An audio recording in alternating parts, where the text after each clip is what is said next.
விஜய் தோற்று விட்டாரு. திருச்சி கிழக்குலையும் தோற்கிறாரு, பெரம்பூர்லயும் தோற்கிறாரு. பண்ணி வைங்க, இந்த கிளிப்பை மட்டும் எடுத்து கட் பண்ணி வைங்க. சரிங்க, புக் மார்க் பண்ணிட்டேன். இப்ப பேசுவோமா?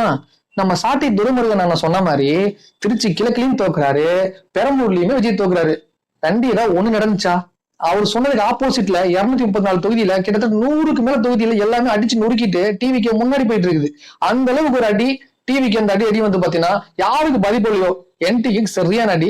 சோ எப்படி பார்த்தாலுமே அவரு பண்ண கட்டமைப்புல டிவிகே விஜய் வந்து இந்த வாட்டி யாரும் எதிர்பார்க்காத அளவுக்கு ஒரு ஓட்டு வாங்கி வந்த உடனே அவர் ஈஸியா வந்து தமிழ்நாடு அரசியல வின் பண்ணிட முடியாது. மத்த இடத்துல எப்படின்னு தெரியல, ஆனா தமிழ்நாட்டுல அவ்வளவு சீக்கிரம் தமிழ்நாட்டுல வின் பண்ணவே முடியாது. ஆனா இந்த வாட்டி வந்த உடனே வின் பண்ணிருக்காரு. இவரை போய் எப்படி நீங்க வந்து கொஞ்சம் கூட வந்து பத்தி யோசிக்காம அண்டர் எஸ்டிமேட் பண்ணீங்க? இதுல புக் மார்க் கூட பண்ணிக்க சொல்றீங்க.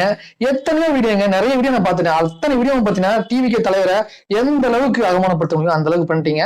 ஆனா அதெல்லாம் தாண்டி இன்னைக்கு வின் பண்ணிட்டாரு. சோ யாரெல்லாம் டிவிக்கு கோட்டு போட்டீங்கன்னா மறக்காம கமெண்ட்ஸ் கிளிக் பண்ணிருங்க. அந்த நம்மளை ஃபாலோ பண்ணுங்க, ஃபாலோ பண்ணிருங்க.